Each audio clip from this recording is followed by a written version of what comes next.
Hi, everyone. How are you? Are you ready to learn about identity, power, and communication? Absolutely, you are. Not only are you ready, you are excited. You are so excited. You are too excited. It cannot be contained. All right, good. Let's begin. All right. You've noticed my wardrobe change. And so now you know I'm truly ready to begin talking about the subject. Okay. So I'm going to talk about, as previously mentioned, I'm going to talk about identity, power, and communication. My name is Professor Ryan Lescure, and I'm a professor of communication studies. Let's begin with a quick definition of identity. Let's talk about it as who a person is. A very basic and general definition, I know, but I think a good one. Identity is something that is both self-defined and it's defined by others. So to say it's self-defined means that we put it out there sometimes. We say, world, here's who I am. Here's how I describe myself. Here are the labels that I use for myself. Those are the self-defined elements of identity.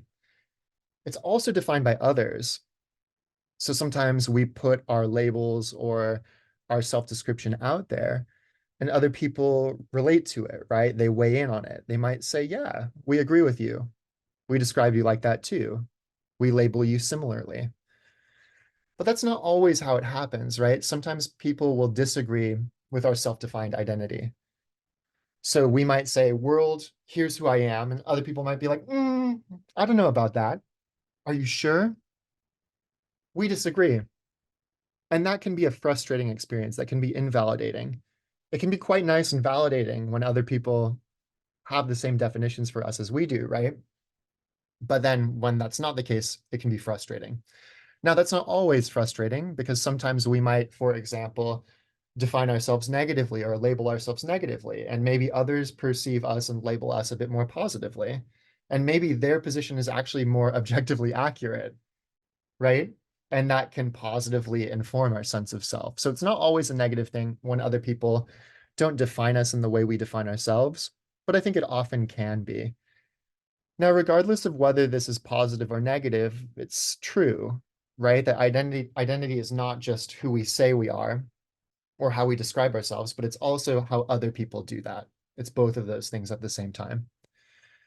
It also involves experiences. What have we done? What have we seen? What do we know? What don't we know? All of those things inform our identity as well as our perception. Roles are part of the conversation too. Is a person a teacher, a student, a parent, a veteran, right? Those things will impact their sense of self and, again, their perception too, the way that they view the world. Another element of identity involves identity categories. These are things like race, gender, sexuality, class, age, religion, nationality, ability, categories like that. Intersectionality is a really interesting and important idea that says these categories are not separate, but they relate to each other. So, for example, a person's experience of their gender and how their gender performances will be perceived have a lot to do with their racial identity too, right? And it's not just to say that only two of these things relate, but all of these categories are interrelating all the time. How a person is compensated at work, or the barriers that a person might experience, or the lack of barriers that a person might experience, not just at work, but in various institutions, those things are going to have to do with their identity more holistically. So not just their race or just their gender, but their race times their gender, times their sexuality, times their class, right? And intersectionality also notes that oppressions like racism, sexism, classism, homophobia, right? These things are not independent of each other, but they work together, right? And that's part of how these systems are so insidious. So intersectionality, it's a really important idea. It's the notion that these categories, a person is never just one of them, but they are all of them at the same time. And that influences how they're treated, how they communicate, how they're expected to communicate, stereotypes that might be attached to them, barriers that are placed in front of them, opportunities that are granted, right? All of that has to do with intersectionality. Okay, let's continue.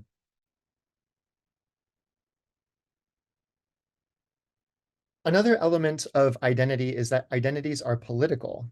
What I mean by political here in this context is that they have to do with power. So it is very rare for a cultural context to value all identities evenly. And in the US, we see that identities are valued hierarchically. Some identities in relation to identity categories are granted more privilege than others. Some identities are held in higher esteem than others.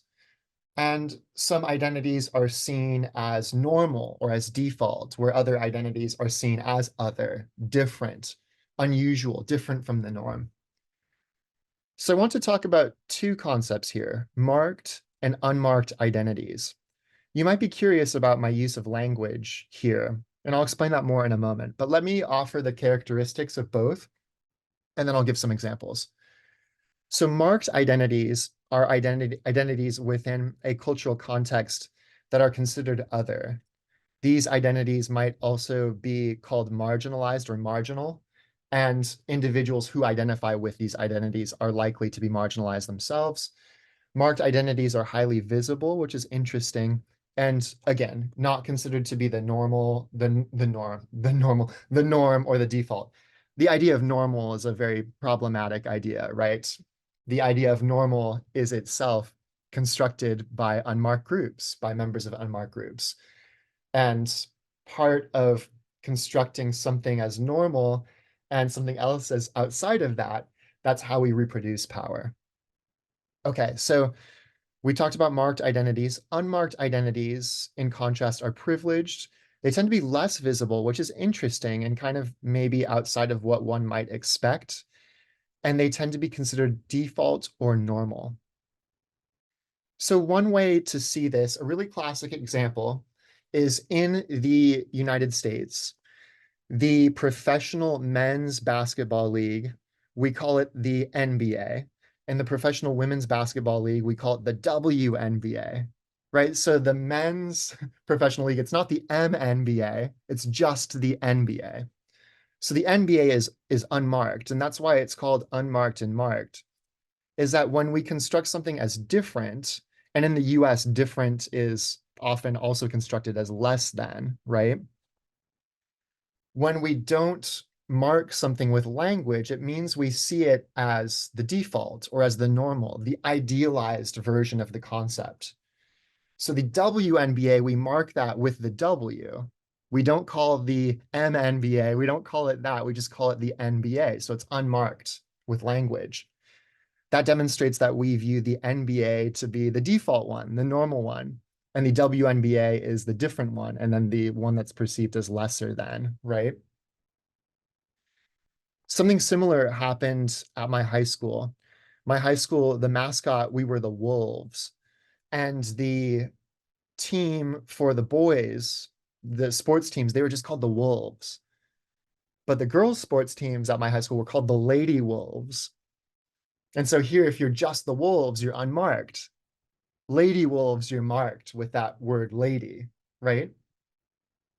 So this happens anytime something is seen outside or something is seen as outside of the norm or the default. So you might, for example, hear people use the language of male nurse, for example, which suggests that we do not perceive someone who identifies as male to be the norm when it comes to the field of nursing. I had an instance one time where I was playing in a band and we were playing with a new drummer. And I was speaking to one of my friends and I was like, yeah, the new drummer is really good. And my friend responds, oh, well, that's cool to hear. What's he like as a person? And I said, oh, she's awesome. Yeah, great drummer, but also a cool person. And my friend got all weird and defensive. He was like, oh my gosh, I didn't mean to assume the gender of this person. And he didn't mean that, yes, but I think that demonstrates an interesting point that if we unmark drummer, there's this masculine assumption, right? And so if we used language, right, or if I said I'm playing with a new drummer who identifies as a woman, right, then my friend wouldn't have made that assumption. So the idea there is that already we have notions of what constitutes the norm in various roles, various workplaces, and what have you. And if we don't mark that, people might make those assumptions. But if we do, right, then people won't. So it demonstrates something interesting. There are plenty of examples that we see of this in everyday life. One other that I can think of is that my local Safeway for a while had an aisle that they referred to as the ethnic foods aisle. Now, all foods are ethnic foods, right? Every food has an attachment to some ethnic group, right? Or some ethnicity. But you can imagine that in the ethnic foods aisle, you weren't finding all types of foods, right? But you were finding very specific types of foods, generally Latin foods, Asian foods, and at the Safeway, very whitewashed versions of those foods, of course. But what does it mean that we think of some foods as ethnic foods and other foods we don't label that way? Do we think of some ethnicities as ethnicities and others not in that way at all? It suggests yes, right? If we don't think of an ethnicity as an ethnicity, it means that's the unmarked ethnicity, the privileged one. Or if we don't think of a food as an ethnic food, that means that that's generally going to be the food of the dominant privilege group within a cultural context. I will give you another example. The final example is that I was behind a student one time on one of the campuses where I teach, and that student was complaining about having to write an essay about their cultural identity. And they were frustrated because they said, and I quote, "I don't have a culture." Now, what a statement that is to make, because everybody has a culture, everybody has a cultural identity. But that student was being earnest. They didn't perceive themselves as having a cultural identity at all. What that means is that that person's cultural identity is the default privileged cultural identity of that context. It is the unmarked cultural identity. So if a person identifies with cultures that are not perceived as the default normative culture in that cultural context, then they're probably going to be pretty aware of their cultural identity, right? When a person with an unmarked cultural identity travels, for example, suddenly they can see their cultural identity a lot more clearly. But that doesn't mean they don't have one when they're in the context of their cultural identity being unmarked, right?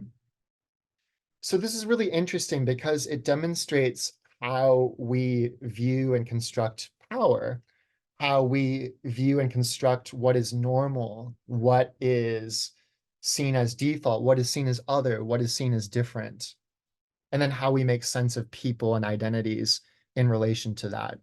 So all of this has to do with both power. These things reflect our ideas of power, but also reproduce them. What I would like to show you right now is a document called the heterosexual questionnaire. And it does something that I think is really interesting. It's an old document. It comes from the 70s. And you're going to notice that there are things about it that seem very dated, but there are also some things about it that seem pretty relevant still. What the heterosexual questionnaire attempts to do is it attempts to mark heterosexuality, which is an unmarked identity, right? Generally, we do not ask heterosexual folks questions like, when did you first realize you were heterosexual, right? But queer folks get asked questions like that all the time, even by strangers. And that's because queerness is marked, heterosexuality is unmarked. We assume people are heterosexual until proven otherwise, so to speak, right? So this document, the heterosexual questionnaire, I think does a really great job of marking an unmarked category. Let's take a look at it. Okay, so here's the heterosexual questionnaire. And yes, it comes from the 70s. So there is language in it that is dated. And I think some of these questions themselves have a dated component. But what this document is doing, I think, is very much relevant still. And as I've previously mentioned, this document is marking the unmarked. So in US culture, heterosexuality is the unmarked identity category. It is seen as the default sexuality, right? People are assumed to be heterosexual. And it is constructed as being the normal sexuality when in fact it is just one sexual identity among many. Okay, so one thing that you're noticing here is that it's attempting to flip the script, right? So it's intended to be asked to people who describe themselves or identify themselves as heterosexual. Questions like, what do you think caused your heterosexuality? When and how did you first decide you were a heterosexual? Is it possible that your heterosexuality is just a phase you may grow out of? And whenever I show this to students, there's kind of a funny mix of like, ha ha, It's funny because we don't ask heterosexuals these questions, but it's not funny because we don't ask heterosexuals these questions, right? Queer folks are asked these questions all the time. As I mentioned, including by total strangers, and these are personal, invasive questions. And if we can ask these questions, if we can ask these questions to queer folks, we can ask them to heterosexuals too, right? If we view that as legitimate, but why don't we? And we don't because it is the most powerful sexual identity. It's the most powerful identity category for sexuality. So it goes unquestioned, right? Heterosexuals are given rights that queer folks have to lobby for. And the rights of heterosexuals, like the right to get married, for example, it's not under attack. The right of queer folks to get married, it is constantly. The right had to be fought for. It has to continuously be fought for, right? So part of being the privileged group is that your identity is not questioned. And generally, it is seen as the default. It's the backdrop, right? It's kind of the invisible normative position that all other identities are judged according to and constructed as other in relation to. So this is really important, right? What identities do we ask questions of and what identities don't we? And how does that affect the lives of the people who identify with those identities and or are identified with those identities? A big connection here between identity, power, and communication. I hope you found this useful. And the heterosexual questionnaire, if you want to find this, the author Martin Rocklin, 1972, search this name, and there are plenty of sites where you can pull up versions of the heterosexual questionnaire. I think it does a good job of illustrating how we don't question unmarked identities and how their powerful status as the default in a society sort of places them beyond question, and then how the very act of not questioning certain identities and individuals who identify with them is a mechanism of reinforcing the power structures that exist in a society. Okay, again, I hope this was useful, and I'll talk to you next time.